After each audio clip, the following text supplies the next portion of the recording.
Okay, so now we're solving the system of 3x plus 2y equals 1 and 4x plus 3y equals negative 2. We've had systems where we can just add or subtract and eliminate a variable.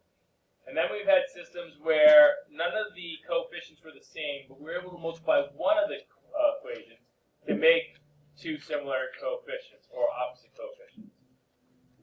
In this problem, we can solve by multiplying each of the equations. Right? Multiply each equation so you can eliminate one variable. So as you can see, 3 and 4 are not the same, and I can't make 3 be 4 by multiplication. I can't make 4 be 3 by multiplication. 2 and 3 are not the same. I can't make 2 be 3, and I can't make 3 be 2 by multiplication. So we have a lot of options here. Okay? We could decide to get rid of the x variable first by multiplying each of these equations by a number to get common coefficients for x. Or we could decide to multiply and get rid of the y coefficients. It's the same thing, multiplying by some kind of constant to get similar coefficients for the y's. So I'm going to show you how to do both right now. Both are right, honestly. So let's say we're looking at the x's, right? What can we make 3 and 4 both be that's similar? 12, right? 3 times 4 is 12. That's the smallest number that they both go into. Okay? So these commonly denominated are like two different fractions, right? You can think of it like that. So we can multiply this by 4 and this by 3. If I did that, though, I would get positive 12x for each. Don't I want one to be negative, one to be positive, right? So if I just make this negative 4, I'll get negative 12x, right? And if I keep this 3, I'll be positive 4. Could I have made the 3 negative and the 4 be positive? Yeah, absolutely. So it doesn't matter. Okay, it doesn't matter. As long as I'm going to get a positive 12 and a negative 12, we're in good shape. What if I wanted to get rid of the y coefficients? Now I'm looking at 2 and 3. 6 is the least number that they both go into, right? Okay, so I have to multiply the top by 3 and the bottom by 2. But again, those are both positive. I want one to be 6y, I want the other one to be negative 6y. So, which one do you want to make negative? Sure, but does it matter? No. No, we could have multiplied this by negative 3 and the bottom by positive 2. Or, we could very well have multiplied this by positive 3 and this by negative 2. It's the exact same thing. Do we understand this? And now I'm going to do it this way. Honestly, it's up to you and what you want to use. 2 and 3 are smaller numbers than 3 and 4, so I would do that. But if you chose to get rid of the x's, totally okay. So I'm going to distribute above here. So this becomes 9x plus 6y equals 3. And again, don't forget to multiply the constant. A lot of us are forgetting that.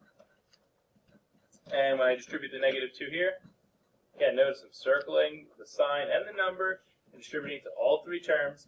Negative 2 times 4x is negative 8x. Negative 2 times 3y is negative 6y. And negative 2 times negative 2, positive 4. Now I can simply combine these equations. Any questions to this point? What operation are we going to use to get rid of the y? Good, addition. That's the whole point, right? Addition is a little bit easier than subtraction. Because these coefficients are opposites, we use addition and it cancels out. 9x plus negative 8x is just x. And 3 plus 4 is 7. So I know my answer is going to be x comma y, and that x is 7. I just now need to solve for y. And again, for step 2, it does not matter which equation you use. You can pick any one you want, and you should use the original. Excellent job. Okay, so I'm going to use the top one, 3x plus 2y equals 1. So I have 3 times 7 plus 2y equals 1. 21 plus 2y equals 1. We subtract 21 from each side. This cancels out. We get 2y equals negative 20. We divide by 2 on each side. And y is equal to negative 10. So, here, we know our answer should be 7 comma negative 10 if we did everything correctly. For part 3, again, we're going to go back to one of the original equations. Right? We already used this one right here, so we have to use this one now for our check. Okay, so check. This is 4x plus 3y equals negative 2.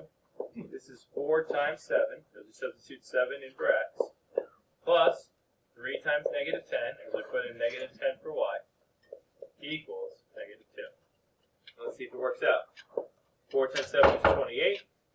3 times negative 10 is negative 30. And 28 minus 30 is negative 2. So it checks out. 7 comma negative 10 is our answer.